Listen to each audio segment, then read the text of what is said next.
Well, welcome back to another episode of Talking Church today. I'm excited to be joined by Lou Hernandez and Pastor Chris Book. Pastor Chris, you are our lead executive pastor, oversee the pretty much the entire team of River Valley, the executive team, and everyone else. And then Lou, you oversee, are you director of infrastructure? Correct. Did I get that right? Awesome. Yep. So infrastructure, that encompasses a few things. We can get into what that is. But today we're going to talk about building projects. And I want to kind of have a disclaimer from the start. We're not going to talk about fundraising for buildings. We have so many resources for that, generosity accelerators. We've done Kingdom Builders episodes before. So if you are here and you clicked on this and you thought, this is how I'm going to fund my building, we have the resources for you, but it's not specifically this episode. This episode, we're going to talk about building projects, actually building out buildings, looking for properties, leases, unique opportunities we'll get into that you can do to have church or doing events. But that I'm kind of setting the table for that. So could you guys each share a little bit about what your role has been in building projects over the years? Obviously, some of them are very recent. Pastor Chris, you've done this at a number of different churches in different roles, but can you talk about kind of the experiences you've had, and then we can talk about some things that we've learned?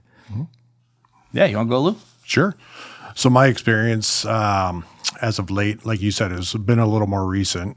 But really with the last couple of projects, it's been a couple different things. I would say one, looking for possible campus expansion, so existing campus, looking for a new location, maybe looking for remodeling. But recently with the city campus was more the looking for a permanent home for a campus that's been around for a number of years. Awesome. Yeah, and a number of different churches, I've taken on a number of different roles, but it's always been in the realm of just helping with the build out of the building. So it really wasn't until I got here where I got to be kind of lead the whole charge on actually acquiring a building and doing everything. So right now it really would entail when Lou identifies an area we're going to go into or a property, I'm kind of the bank liaison. I'll be the elder liaison with Pastor Rob and our elders and whatnot, and really setting the parameters, the financial parameters, vision parameters, strategic parameters around what the project is going to look like. So when we kind of going all the way to the beginning point, and obviously it's going to begin with a vision. And so if pastors are listening right now, they're thinking. Maybe they're in that situation where they say we're renting a venue right now and we're looking for a permanent home, or they want to launch a new location, or they actually are wanting to launch a church and they say we can't own anything yet. We just want to find a place to meet. And post-COVID world, it's still difficult, but for many, it's getting a little bit easier to find venues. But depending on what real estate looks like in their area, it can be very difficult. Mm-hmm. So once it gets past the point of it comes from Pastor Rob, comes from leadership that we have made the decision to whether that be find a permanent home, start a new location, or find a venue to rent, what is kind of the starting process for people? And I know it can be basic. People may say, I'm already 2 or 3 steps ahead of that. But what do we kind of start with in that process? Yeah, what we like to try and start with is what are the actual needs that we're trying to fulfill? I think what most churches start with is how much we can afford. Sure. Right? That's a huge distinction. It is a huge distinction. I think if we can start with what do we actually need out of a building? Do we need an adult worship space? Do we need kids worship space? Do we need multiple meeting rooms? And then what we choose to do, rather than try and do it on our own, is actually work with a commercial real estate group that will go out and identify different properties for us. We typically look at price second or even third because we want to make sure we're fulfilling what the requirements are. And because, like you mentioned, it is getting so challenging to actually find properties that cities are willing to take off the rolls or to reclassify, rezone. Even like with some churches, shutting down, you think there's an opportunity for some churches there or some property there as well. That just hasn't panned out for a lot of churches. And so, like I said, though, if we can start with the end in mind, what are we trying to accomplish? Then we back into it with price, make sure we can afford it. That's how we like to try and do it here. It's so small, but that could be the nugget alone for a lot of people that are thinking, because I think a lot of people, because their vision is big, is we want the biggest venue for the budget we can afford. Mm-hmm. and there's nothing else considered. It's how many seats does it seat, and can we afford it? And you go into the school with the big auditorium or the gymnasium, or what can we pack the most people out? And for some churches, that it is a need, and we can't do this if the capacity is 50 people, and we're a church of 300. We'd have to do too many services. It doesn't make any sense. But when we're looking at let's say, I don't know the average size church, but let's just say it's 200. Yeah. If we had a campus that was 200-300, what are some of those benchmarks for us to say capacity? What are some of those other things? You mentioned kind of what type of ministry, but when we do start getting into more the fine details, is there a number we're looking for, or for a growth step? Because obviously when you move into a new space, you're hoping not to be there for a year. It's for long term. Is there any rubric or things that we look at in there? Yeah, I would say what we call the River Valley number is about 500 people. And what I mean by that is we know that our model of church and the way we like to do ministry, the events we do, the ministries we hold, the staffing, all that, the church pays for itself at about 500 people. And so that's how I try and start out in my mind with the either new campus or even a campus looking to expand. So we know right away we'll almost always start with 2 services. So I don't need a 400 seat auditorium. I need something that could probably seat 150 to 200 people, because if you add kids in there, volunteers, all that stuff, you're looking at about a 200 seat auditorium, and you're going to start out with 2 services right out of the gate. And so right there, you could have your 500 capacity right there. I think, now Lou, back me up or disagree with me on this, but as we've been looking for properties, you try and get to that sweet spot of 400 or 500 people. There's not a lot out there at the 400 to 500 mark. We were actually just looking at a property this morning, and to me, it looked like a 500 seater, and the guy's like, no, it's 300 people, which just shocked me. So it seems like that 300 capacity is pretty normal.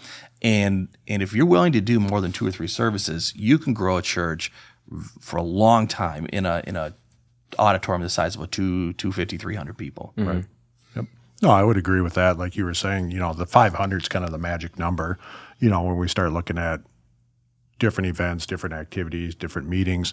But the reality, like Chris said, is, an auditorium that's 300 people can meet those needs. Yeah.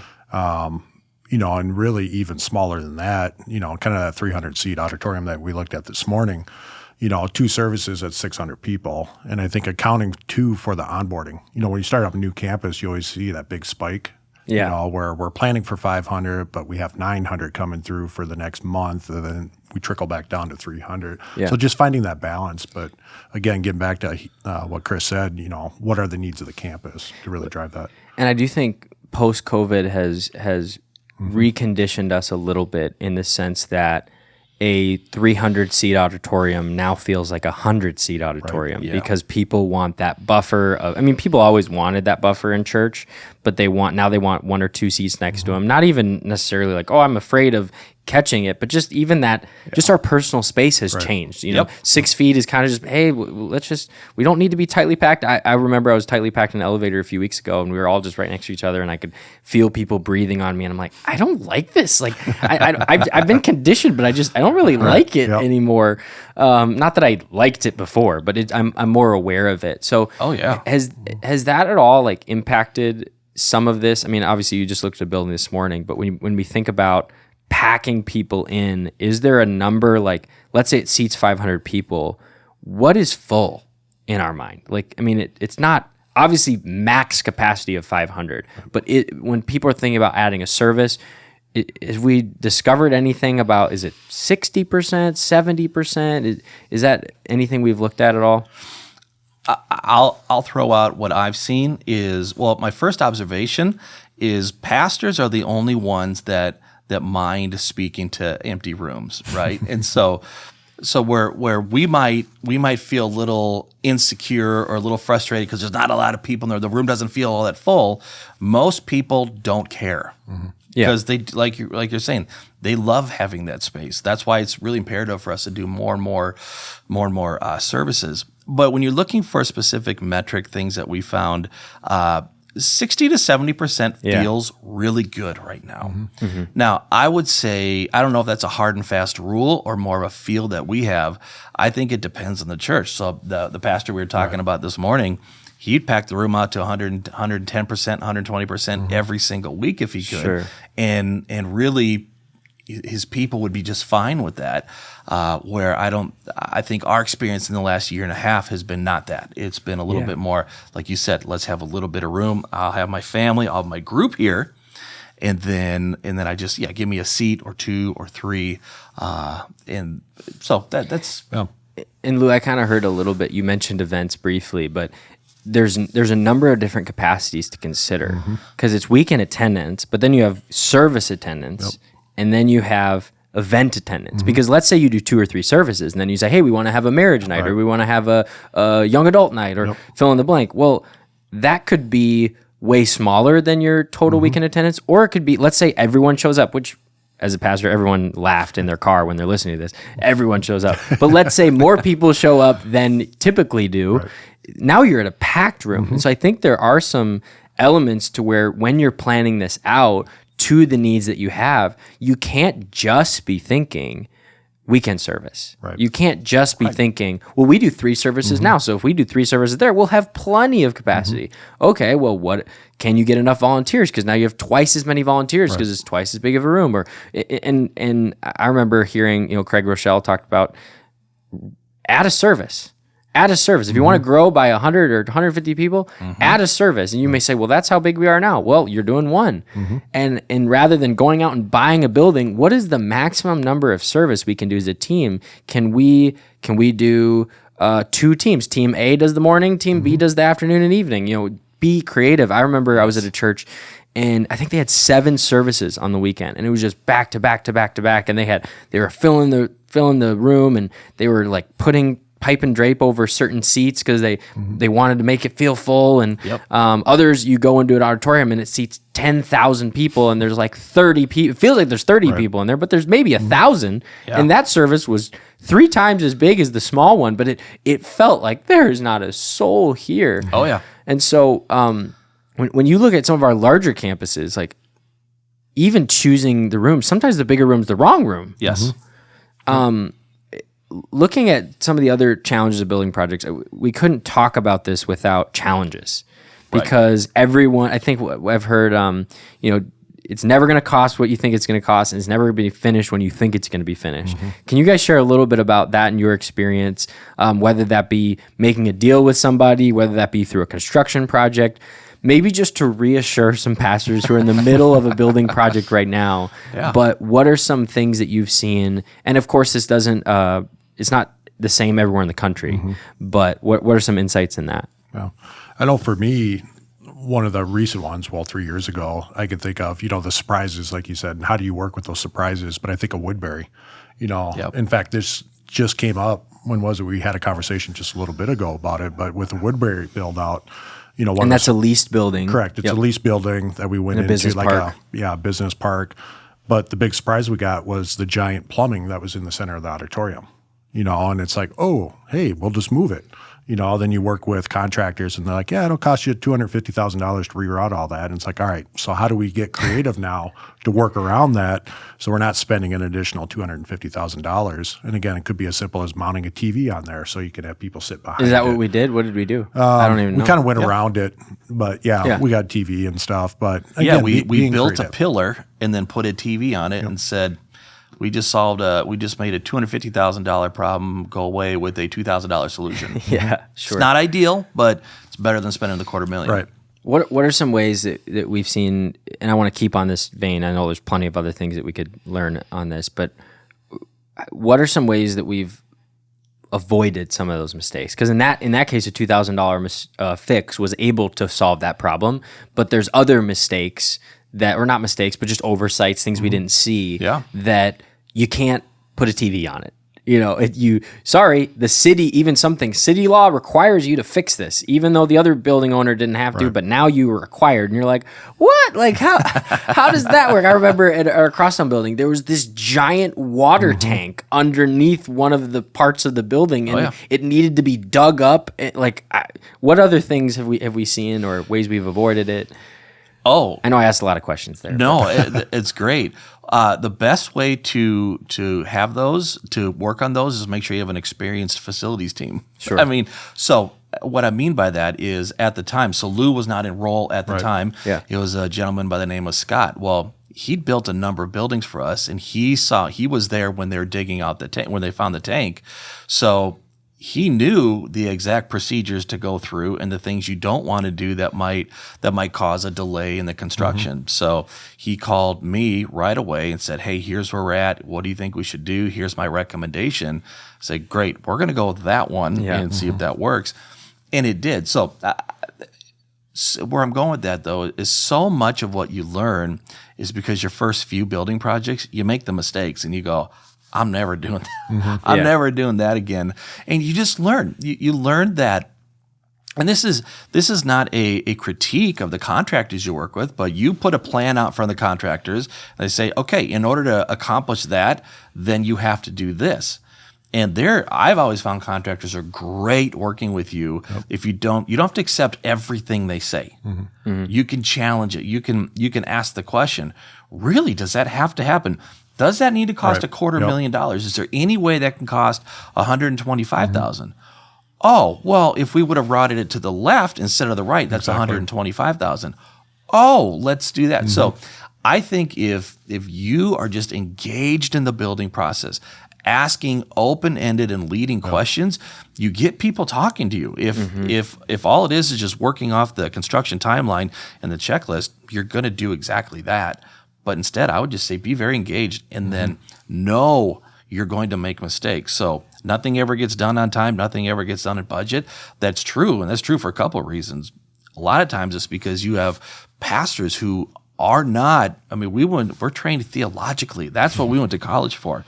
We're not trained in business and whatnot, and oftentimes we're the ones leading the projects. And so there's some expensive tuition there when you say, no, I can't have a pole there. So we have to spend $250,000 when you go to someone else's church and you're like, they have a pole there and they put a TV on there. Shoot, that looks great. And I bet you they spent $10,000 on that. So experience is a great teacher, and just make sure you're engaged in asking questions. Yeah. What I heard is, sorry, new church planner who's listening to this, you're just going to have to make the mistakes. I'm joking, obviously. And by the way, I did major in business. That's true. But I actually love what you said, the asking with humility, because I think that there is, sometimes people think that I'm the leader of this church. I need to be so good at everything, and I need to champion this thing, and I need to show them who's boss and show them that I know what I'm doing.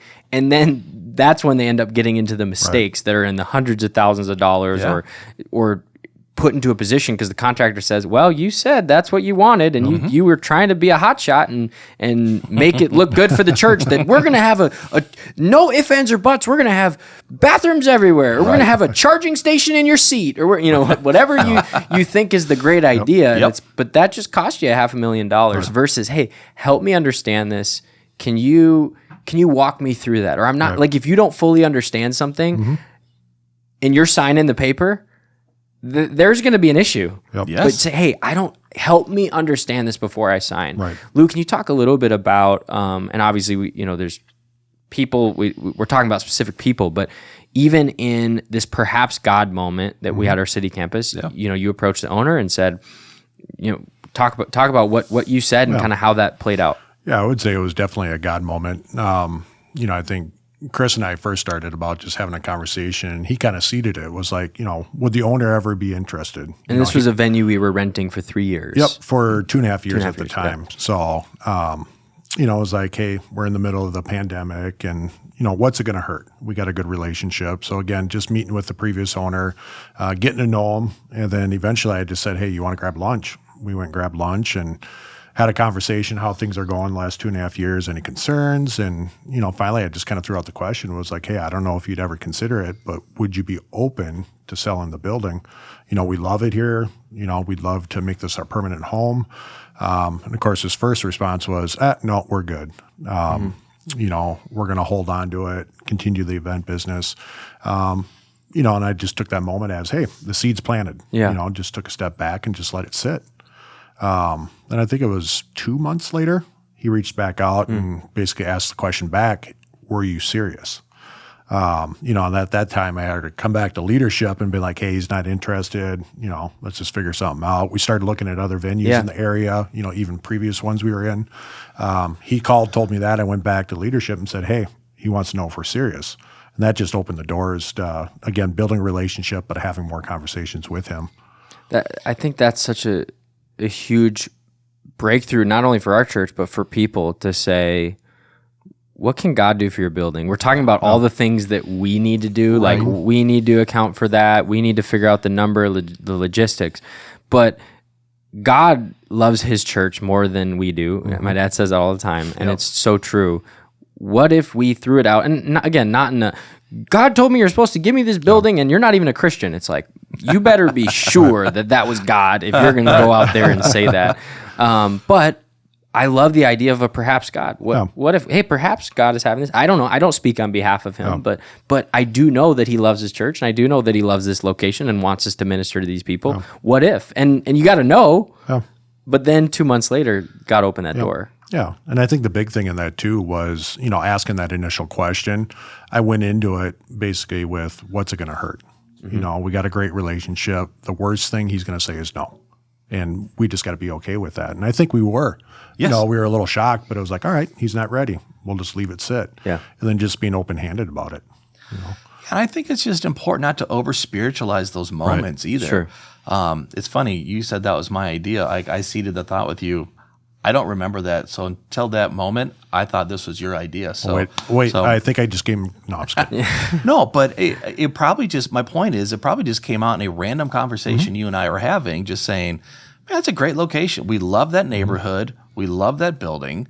Maybe he would want to. And I probably just dropped it there, and then you took it and ran with it. So let's not over-spiritualize these things. Identify where you want to be. Like, wouldn't we naturally think that the Lord would want us to have, that he's so generous with us, he'd want us to have amazing places to meet. Yeah. And now we're in this amazing place. And it's important, I think, for a leader to recognize when to strike while the iron's hot, when the opportunity's in hand.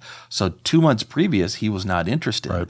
But 2 months later, when the city had imposed a vaccine and a mask mandate, since he was operating a business in the city, the ownership group was a lot more willing at that a lot point of events canceled, to entertain some offers there. You mentioned, that God wants us to have nice buildings and nice places to meet. You said, how do we distinguish what is too nice? Yeah. And especially when it comes to a build out, I think a lot of people think about that. Too nice, but also what is not nice enough. My dad talks about how if someone walks in and the carpet is frayed or the pews are just old looking and they look, there's so many marks on them and the paint's chipped on the wall. And he said that the devil's going to use those things to distract them, to say, look, they can't even take care of their carpet, or they have weeds all out in the lawn. They can't even take care of their building. How could you trust them to take care of your soul? And so that is why we put such a high priority on facilities infrastructure here.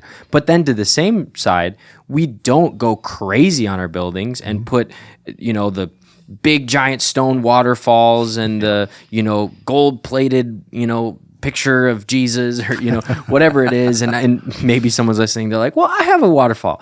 Awesome, we love you have a waterfall. but what is kind of our philosophy when it comes to how good is honoring to the Lord that shows we can shepherd these people well, but not over the top to where we're using something that we're not stewarding the resources well?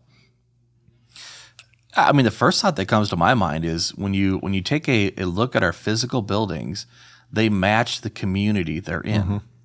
So none of our buildings are under the standard of what the community's in.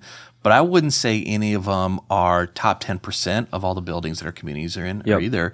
I think they are very well done and nice for what the community is in. So I think if we can keep pace with, now the analogy breaks down because every community has some challenge areas, right? So that's not what I'm talking about. But the areas of your community that commerce is happening, that people are living, I think your building should match if you want your church to match your community, your building should match your community as well. Yeah, a place where people feel comfortable. Correct. Mm-hmm. Correct. And that's not going to be in a place that has fraying carpet, like you said, or weeds on the front lawn. Mm-hmm. Lou, can you talk a little bit, and maybe both of you guys can jump in here, about our philosophy on financing, on even remodeling, and Pastor Chris, you can jump in here too, but we have some pretty strict rules that the elders lead us by and that we follow when it comes to paying for buildings and renovating projects. But could you guys talk a little bit about that? Yeah, go for it. Yeah. Well, you want me to start? Yeah. When it comes to purchasing a building, one of the things is, we ask that for that campus, they come up with 30% down, right? So that's a big thing. When it comes to remodeling, really it's kind of what Chris was describing with the look of the building, is working with the campus pastor or the team to really identify, what is it that they're looking for, and how is it going to impact the feel, the flow.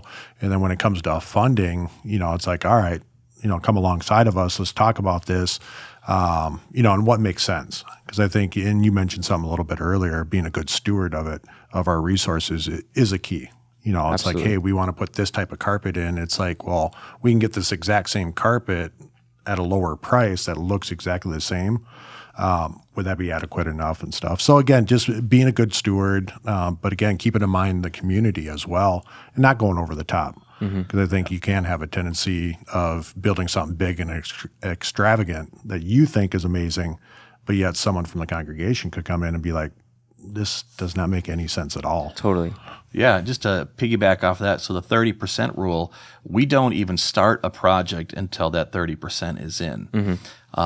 So a campus pastor knows that there's a significant lead time. So their KB fundraising for the year previous to their construction project is typically dedicated just towards raising money for that project. And they know they have to get 30% in. We'll work on all the financing, we'll work with the banks. They don't need to do all that stuff. All the details we take care of, but they actually have to finance that. And then the church, the church budget really takes care of the other 70%, and really it just comes out as an apportionment to their tithes and offerings. And then even on remodels, we set aside 2.5% per month per campus for campus expenses. So then campuses aren't constantly coming to Central asking, hey, can I get new carpet? Can I get new chairs? Can I get this or that? The campus pastor is really free to spend the money they want. And if they go over that, then it's going to be an approval from the correct department head. And at times, like we're working with one campus right now, they're going to dip in. They're going to over dip into their campus reserve fund. But we said that's fine. You can run at a deficit, but over the course of the next year, you need to make that up, and there won't be any other projects. And as long as they agree to that, it works out great. Yeah, that example works really well for churches that are multi-site and that have multiple different locations. For a church that maybe has one location where they're saying, okay, that's awesome that you get to support them in that way from a central standpoint. But for me, that this is I'm here at one location. You've pastored a church at one location. What would you say anything different we've gotten here over 27 years as an organization. Would you give different advice, or would you give modified advice to somebody that's maybe just getting started? Yeah, I'd modify it. I would say right away, live within your means. Now, I planted a church, and so I understood what it meant to have 20% of your income going towards rent, 65% of your income going towards salaries, and usually that meant salary. For the first one couple person, years, right? You're hoping that it gets to that number. Yeah. Right, absolutely. And so you're running with no margins. And I would just say, if live within your means, and cash is king, right? And so churches, I reject the argument that a church would make that says we can't save.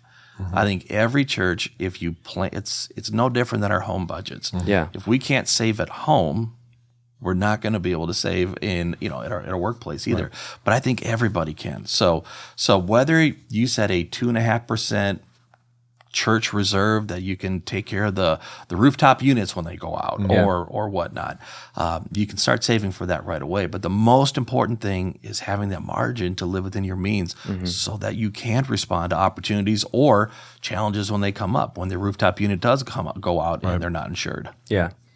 A couple things I want to make sure are clear to those listening, because people, because we teach kingdom builders and do generosity accelerators and do this, people are they hang on every word. Sure. Wait, you said that. What? And so there's a couple of things I thought of that people might say, wait, was that contradictory to that? So the 30% rule is for purchasing a building. Correct. And for the physical asset that we're purchasing. The remodeling is always done cash. So we don't finance remodeling like updates to the church. I mean, if it's a part of the building campaign, that's where we're buying the building to remodel it, in that case it could be put into the mortgage. But if it's, hey, we already own this asset, we're going to update it, that would be done via cash. And then the second point of clarity is, you mentioned the individual campus would their kingdom builders goal that year prior would be to fund their building.